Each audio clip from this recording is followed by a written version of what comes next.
سورۃ الممتحنہ کی آیت نمبر 7 دوسرا رکوع اور 28ویں پارے کا 8واں رکوع. عسى الله أن يجعل بينكم وبين الذين عاديتم منهم مودة. اے مسلمانوں، جو تمہارے دشمن ہیں یعنی کفار مکہ، عنقریب اللہ تعالیٰ ان کی اور تمہارے درمیان محبت کو قائم فرما دے گا. کفار مکہ سے مسلمانوں کی دشمنی ہے. اللہ فرماتا ہے عنقریب اللہ تعالیٰ تمہارے اور ان کے درمیان محبت قائم کر دے گا. تو کیا محبت ایسے ہی قائم ہو جائے گی کہ وہ کفار ہوں گے اور یہ مسلمان؟ نہیں. مفسرین نے فرمایا اس سے مراد یہ ہے کہ اللہ تعالیٰ نے مسلمانوں کو یہ خوشخبری سنا دی کہ عنقریب یہ سارے مسلمان ہو جائیں گے. اور ایسا ہی ہوا کہ کفار مکہ نے فتح مکہ کے بعد اسلام قبول کر لیا. جب اسلام قبول کر لیا تو دشمنیاں ختم ہو گئیں. واللہ قدیر، اور اللہ قادر ہے.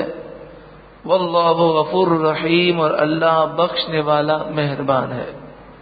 لا ینہاکم اللہ عن الذین لم یقاتلوکم فی الدین. اللہ تمہیں ان سے منع نہیں کرتا جو تم سے دین میں نہ لڑیں. وَلَمْ يُخْرِجُوكُمْ مِنْ دِيَارِكُمْ، اور تمہیں تمہارے گھروں سے نہ نکالا. أَن تَبَرُّوهُمْ، کہ ان کے ساتھ احسان کرو.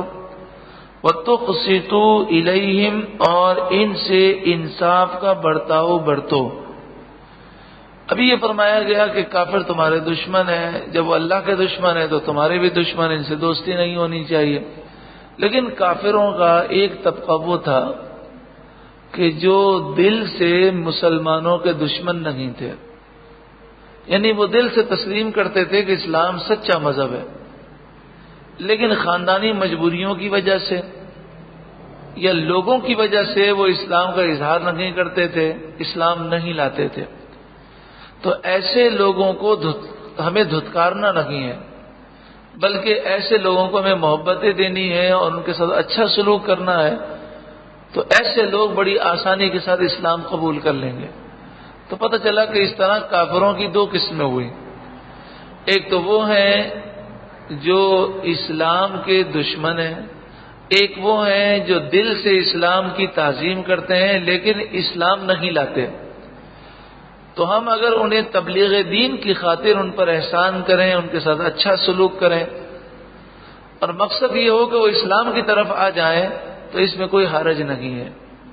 مگر ان سے بھی اس قسم کی دوستی کرنا کہ دوستی کی وجہ سے انسان گناہوں میں مبتلا ہو یا ان کے تہوار میں شریک ہو یا ان کی پوجا پاٹ میں یا ان کے گرجے میں جائے، اس کی اجازت نہیں ہے.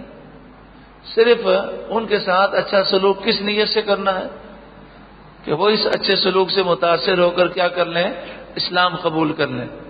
اور پھر یہ نیت کب قابل قبول ہوگی کہ ہم اچھا سلوک بھی کریں اور انہیں مسلمان کرنے کی کوشش بھی کریں. ان اللہ یحب المقسطین، بے شک انصاف والے اللہ کو محبوب ہیں. انما ینہاکم اللہ عن الذین قاتلوکم فی الدین، اللہ تو تمہیں روکتا ہے ان لوگوں سے جو دین کے معاملات میں تم سے لڑتے ہیں، دینی بحث کرتے ہیں، دین پر اعتراض کرتے ہیں، لوگوں کو گمراہ کرنے کی کوشش کرتے ہیں. یعنی جن سے اگر آدمی کے وہاں اٹھنا بیٹھنا ہو تو یا تو وہ اسے گمراہ کریں گے یا اس کی اولاد کو گمراہ کریں گے. ہوتے ہیں نا بعض کافر، یہودی، عیسائی، اسی طرح بد عقیدہ، بد مذہب، کہ ان کا 24 گھنٹے کا کام ہی یہ ہوتا ہے کہ وہ اعتراضات ہی کرتے رہتے ہیں اور وسوسے ہی ڈالتے رہتے ہیں اور ذہن خراب کرتے رہتے ہیں. آپ نے تو اپنے آفسوں میں دیکھا ہوگا، محفل میلاد کا مہینہ ہو تو جس کو ملیں گے وہ کبھی چراغاہ پر اعتراض کریں گے تو کبھی جلوس پہ اعتراض کریں گے. یعنی ذہن خراب کرنے کی کوشش کرتے ہیں. ایسے لوگوں سے تو ہمیں بھی دور بھاگنا چاہیے اور ہماری اولاد اور ہماری نسلیں بھی دور بھاگیں. وَأَخْرَجُوكُم مِّن دِيَارِكُمْ، یا وہ لوگ جنہوں نے تمہیں تمہارے گھروں سے نکالا، وَظَاهَرُوا عَلَىٰ إِخْرَاجِكُمْ أَن تَوَلَّوْهُمْ، اور یا تمہارے نکالنے پر دشمنوں کی انہوں نے مدد کی، تو ان سے دوستی ہرگز نہ رکھنا۔ وَمَن يَتَوَلَّهُمْ، اور جو کوئی ان سے دوستی رکھے، فَأُولَٰئِكَ هُمُ الظَّالِمُونَ، تو یہی لوگ ظالم ہیں۔ پھر ایک بات اور بھی ہے کہ دوستی چاہے کسی سے بھی ہو، مثلا آپ کسی مومن سے دوستی کرتے ہیں، مسلمان سے دوستی کرتے ہیں، لیکن حقیقی محبت اللہ اور اس کے رسول سے ہونی چاہیے۔ اگر وہ آپ کا مسلمان دوست بھی گناہ کی دعوت دے تو اس کی دوستی کی پرواہ نہیں کرنی، آپ کو اس کی دعوت کو ٹھکرا دینا ہے، کیونکہ حقیقی جو محبت ہے وہ ہمیں اللہ اور اس کے رسول سے ہے۔ یا ایھا الذین آمنوا، اے ایمان والوں، اذا جاءکم المؤمنات، اے ایمان والوں جب تمہارے پاس مومن عورتیں آئیں، مہاجرات، ہجرت کر کے، فامتحنوہن، تو تم ان کا امتحان کرو، تحقیقات کر لو کہ کیا واقعی وہ ہجرت کر کے اللہ کی رضا کے لیے آئی ہیں۔ اللہ اعلم بایمانہن، اللہ ان کے ایمان کو خوب جانتا ہے۔ فإن علمتموہن مؤمنات، پھر اگر تمہیں یہ معلوم ہو جائے کہ واقعی یہ مومن عورتیں ہیں اور ان کے شوہر کافر ہیں، فلا ترجعوہن الی الکفار، تو اے مسلمانوں ان عورتوں کو کافروں کے سپرد نہ کرو، کیونکہ اگر تم کافروں کو واپس کرو گے تو وہ ان پر ظلم کریں گے۔ لا ہن حل لہم، تو یہ عورتیں ان کافروں کے لیے اب حلال نہیں، ولا ہم یحلون لہن، اور یہ کافر ان مومن عورتوں کے لیے اب حلال نہیں، کیونکہ وہ مسلمان ہو گئیں اور پھر دارالحرب سے وہ دارالاسلام آ گئیں۔ وآتوہم ما انفقوا، اور جو ان کے شوہروں کا خرچہ ہوا وہ تم دے دو، یعنی جو مہر انہوں نے دیا تھا، اگر اس کا شوہر اس مہر کا مطالبہ کرے تو تم اس کافر کو اس کا مہر دے دو، لیکن یہ حکم بعد میں منسوخ ہو گیا۔ اب اگر اسلامی جہاد پایا جائے، اسلامی گورنمنٹ پائی جائے اور دارالاسلام ہو، اور کوئی عورت کافروں سے جان چھڑا کر مسلمانوں کے پاس آ جائے، وہ اسلام قبول کر لے، تو وہ عورت اس کافر کے نکاح سے باہر ہوگی، اور اس کافر کو مسلمان کوئی مہر بھی واپس نہیں کریں گے۔ لیکن یہ کام انفرادی طور پر ہونا مناسب نہیں ہے، اسلامی حکومت کے زیر سایہ یہ کام ہونا چاہیے، کیونکہ قرآن نے تحقیق کرنے کا حکم دیا، اور تحقیقات عدالتیں کر سکتی ہیں، اسلامی حکام کر سکتے ہیں۔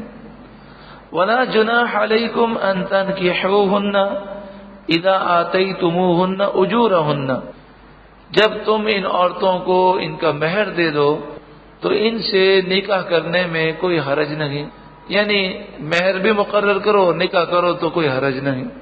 وَلَا تُمْسِكُوا بِعِصَمِ الْكَوَافِرِ، اور کافر عورتوں سے اگر تم نے نکاح کیا ہے اور تم مسلمان ہو گئے تو ان پر اسلام پیش کرو، اگر وہ مسلمان نہ ہوں تو تم ان کافر عورتوں کے ساتھ نکاح پر جمع نہ رہو، کیونکہ اگر مسلمان مرد ہو، عورت کافر ہو، تو پھر اس کا نکاح جو ہے وہ باقی نہیں رہتا۔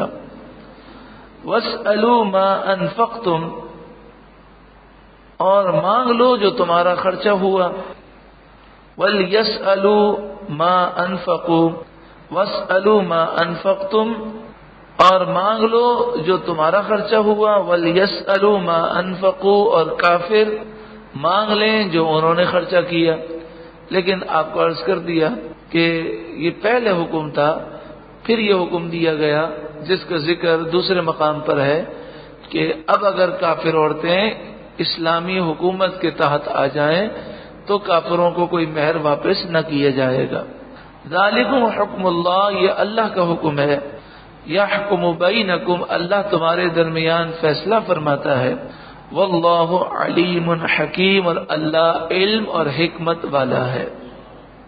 وَإِن فَاتَكُمْ شَيْءٌ مِّنْ أَزْوَاجِكُمْ إِلَى الْكُفَّارِ، اور اگر مسلمانوں کے ہاتھ سے کچھ عورتیں کافروں کی طرف نکل جائیں، یعنی مومن عورتیں مرتد ہو جائیں اور بھاگ کر کافروں کے پاس چلی جائیں، فَعَاقَبْتُمْ، پھر تم کافروں کو سزا دو، یعنی جنگ ہو اور کافر تمہارے قابو میں آ جائیں، فَآتُوا الَّذِينَ ذَهَبَتْ أَزْوَاجُهُمْ، تو جن کی عورتیں جاتی رہی تھیں غنیمت میں سے اتنا دے دو جو ان کا خرچ ہوا تھا، یعنی جب تمہیں مال غنیمت ملے اور وہ کافر کہ جنہوں نے عورتوں کو اپنے قبضے میں لے لیا تھا ان کافر کا مال تمہیں ملے تو اس مال میں سے اس شوہر کو حصہ دے دو جس کی بیوی مرتد ہو کر کافروں میں چلی گئی تھی۔ لیکن یہ سارے احکامات اس وقت ہیں جب اسلامی حکومت ہو، اسلامی جہاد پایا جائے۔ اللہ تعالیٰ یہ برکتیں دوبارہ عطا فرمائے۔ واتقوا اللہ الذی انتم بہ مؤمنون، اور اللہ سے ڈرو جس پر تمہیں ایمان ہے۔ نبی اکرم صلی اللہ علیہ وآلہ وسلم نے جب مکہ مکرمہ آپ نے فتح فرمایا تو فتح مکہ کے بعد کئی کافر اسلام لانے کے لیے آئے اور کئی عورتیں اسلام لائیں، تو ایک عورتوں کا گروپ آیا جن کی تعداد سینکڑوں میں تھی، وہ حضور صلی اللہ علیہ وآلہ وسلم کے پاس اسلام قبول کرنے اور بیعت کرنے کے لیے آئیں۔ حضرت عائشہ صدیقہ رضی اللہ تعالی عنہ فرماتی ہیں کہ حضور صلی اللہ علیہ وآلہ وسلم کی طرف عورتوں نے ہاتھ بڑھایا کہ حضور ہاتھ پکڑ کر ہمیں بیعت کروائیں، تو نبی اکرم صلی اللہ علیہ وآلہ وسلم نے اس سے منع فرما دیا۔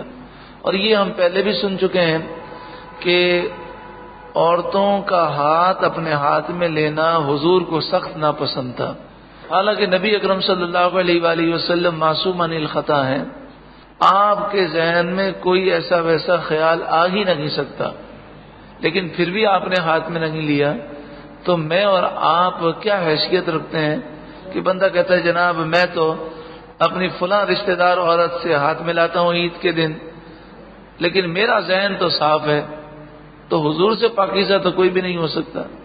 تو جب نبی اکرم صلی اللہ علیہ وآلہ وسلم نے اس چیز کو پسند نہیں کیا تو ہمیں بھی اس سے بچنا چاہیے، اور یہ حرام ہے۔ نامحرم عورت، چچا زاد، خالہ زاد، پھوپھی زاد، ماموں زاد، یہ جو بھائی بہن ہیں ان کا آپس میں پردہ ہے۔ اسی طرح سالی سے ہاتھ ملانا حرام ہے، دیور سے ہاتھ ملانا عورت کے لیے حرام ہے، جیٹ سے ہاتھ ملانا حرام ہے، اسی طرح پھوپھا سے ہاتھ ملانا حرام ہے، اسی طرح خالو سے ہاتھ ملانا حرام ہے۔ عورت کے لیے خالو نامحرم ہے، خالو سے وہ ہاتھ نہیں ملا سکتی، پھوپھا سے نہیں ملا سکتی۔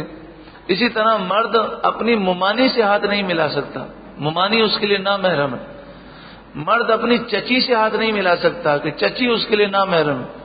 لیکن ان مسائل کی طرف لوگوں کی توجہ نہیں، اور لوگ جو ہیں یہ کہتے ہیں جناب ہماری نیتیں صاف ہیں، تو حضور صلی اللہ علیہ وآلہ وسلم تو پاکوں کے سردار ہیں، تو شریعت کے مسائل ہیں، نیت صاف ہو یا بری ہو اس کا کوئی دخل نہیں۔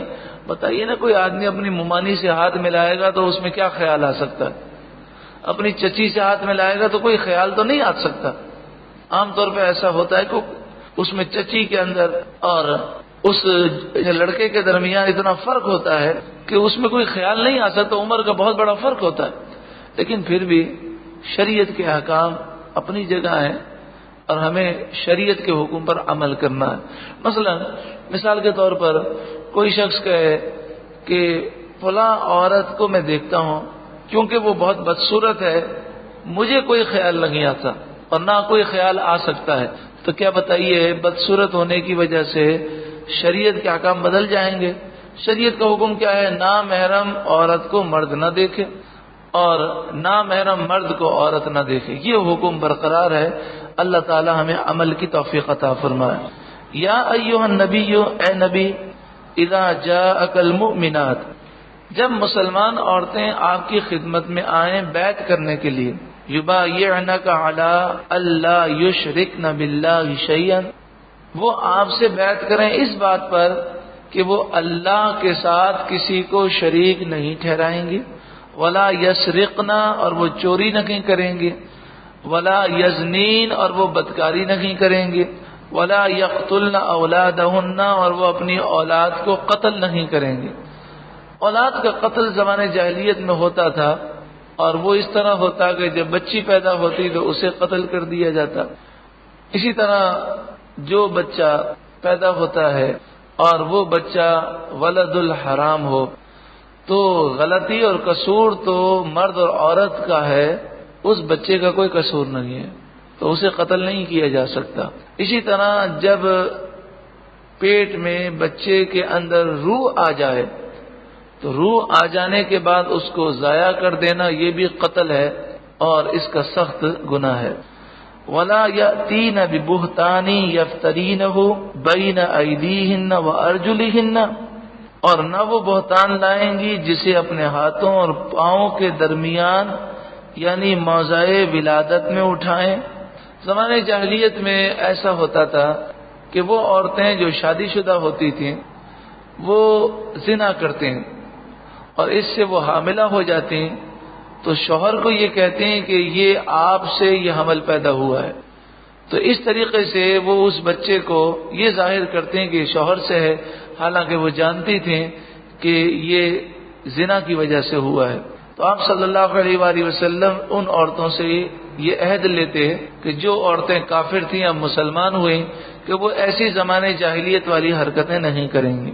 وَلَا يَعْصِينَكَ فِي مَعْرُوفٍ، اور وہ اس بات پر بھی بیعت کریں کہ وہ کسی نیکی کے معاملے میں آپ کی نافرمانی نہیں کریں گی۔ فَبَايِعْهُنَّ، اے محبوب آپ ان سے بیعت لے لو۔ وَاسْتَغْفِرْ لَهُنَّ، اور اے محبوب آپ اللہ سے ان کی مغفرت چاہو۔ ان اللہ غفور الرحیم، بے شک اللہ بخشنے والا مہربان ہے۔ یا ایھا الذین آمنوا، اے ایمان والو، لا تتولوا قوما غضب اللہ علیہم، اے ایمان والو ان لوگوں سے دوستی نہ کرو، محبت نہ رکھو جن پر اللہ کا غضب ہے، یعنی جو کافر ہیں، بدعقیدہ ہیں، وہ اللہ کے غضب کا شکار ہیں، تو ان سے دوستی نہ کرو۔ قوما غضب اللہ علیہم قد یئسوا من الآخرہ کما یئس الکفار من اصحاب القبور، یہ وہ لوگ ہیں کہ یہ آخرت سے مایوس ہیں جس طرح کفار قبر والوں سے مایوس ہیں، یعنی جس طرح یہ قبر والے باہر نہیں نکلتے تو اسی طرح یہ کفار جو ہے آخرت کے بارے میں یقین نہیں رکھتے، اور ان کا یہ خیال ہے کہ مرنے کے بعد ہم دوبارہ نہیں اٹھائے جائیں گے۔ اب یہاں یہ سوال پیدا ہوتا ہے کہ کفار سے دوستی سے منع کیا گیا اور ساتھ میں یہ بھی کہا گیا کہ یہ کافر آخرت سے مایوس ہیں، تو اس میں حکمت یہ ہے کہ جب وہ آخرت کو مانتے ہی نہیں ہیں تو ان کی سوچ میں اور ہماری سوچ میں زمین آسمان کا فرق ہوگا۔ ہم کوئی بھی عمل کریں گے تو آخرت کو دیکھیں گے، اور یہ جو بھی عمل کریں گے وہ صرف دنیا کو دیکھیں گے، آخرت ان کے نزدیک کوئی پیش نظر نہیں ہے۔ تو جب اتنی بڑی سوچ کا فرق ہے تو ان سے دوستی کرنے میں کبھی بھی حقیقی محبتیں قائم نہیں ہو سکتی، یہ ہمیں دنیا میں گھسیٹیں گے اور ہماری آخرت کو برباد کرنے کی کوشش کریں گے۔ اللہ رب العالمین ان کے شر سے تمام مسلمانوں کو محفوظ فرمائے۔ یہاں پر مسئلہ یہ ہے کہ جتنی بھی تقریر کر لی جائے، جتنا بھی انسان درس سن لے، ایک کان سے سنتا ہے دوسرے کان سے نکال دیتا ہے، عمل کرنے والے بہت کم ہوتے ہیں۔ اصول تو یہ ہے کہ ایسی باتیں سن کر انسان سوچے کہ میری دوستی کن کن لوگوں سے، کیا وہ سارے عاشق رسول ہیں، کیا وہ سارے مسلمان ہیں؟ اگر کوئی بدعقیدہ ہے، بد مذہب ہے، کافر ہے، یہودی ہے، عیسائی ہے، ہندو ہے، تو بندہ ان سے دوستی اور محبت کے تعلقات ختم کرے۔ جہاں تک تعلق ہے کاروباری معاملات تو وہ صرف کاروبار کی حد تک ہونے چاہیے، لیکن کاروباری معاملات دوستی کے اندر داخل نہیں ہونے چاہیے۔ اللہ تعالیٰ عمل کی توفیق عطا فرمائے۔ اس سے بڑا افسوس ہوگا کہ جسے سمجھایا گیا لیکن اس نے عمل نہیں کیا۔ اس کی مثال تو اس طرح ہوگی کہ جیسے کسی کو سمجھایا گیا کہ یہ کام آپ نہ کریں، اس سے بیماری ہو جائے گی، لیکن وہ نہ مانے اور بیمار ہو جائے تو اسے ڈبل افسوس ہوگا. ایک افسوس تو بیمار ہونے کا ہوگا اور دوسرا افسوس یہ ہوگا کہ مجھے تو لوگوں نے سمجھایا بھی تھا، اگر میں سمجھ لیتا تو اتنا بڑا نقصان نہ ہوتا. اللہ تبارک و تعالی ہمیں دل کی گہرائیوں سے ان باتوں کو سمجھنے کی توفیق عطا فرمائے اور رسول اللہ صلی اللہ علیہ وآلہ وسلم کے اس فرمان کے مطابق سبحان اللہ کہ آپ نے فرمایا تمہارا وہ دوست ہے کہ جسے دیکھ کر خدا یاد آ جائے. اللہ ہمیں ایسے دوست عطا فرمائے. آپ نے فرمایا تم اللہ کا ذکر کر رہے ہو تو وہ تمہارے ساتھ تعاون کرے، اور جب تم اللہ کی یاد سے غافل ہو تو وہ تمہاری غفلت کو دور کر دے. اللہ تعالیٰ ایسے ہی دوست عطا فرمائے. دنیا دار، بے نمازی، بدنگاہی کرنے والے، فلمیں ڈرامے دیکھنے والے، گناہ کرنے والے، دنیا کے دیوانے، مت والے، حرام کمانے والے، یا بد عقیدہ، بد مذہب یا کافر، جتنے دوست ہیں اللہ تعالیٰ ان کی دوستیوں سے ہمیں چھٹکارا نصیب فرمائے.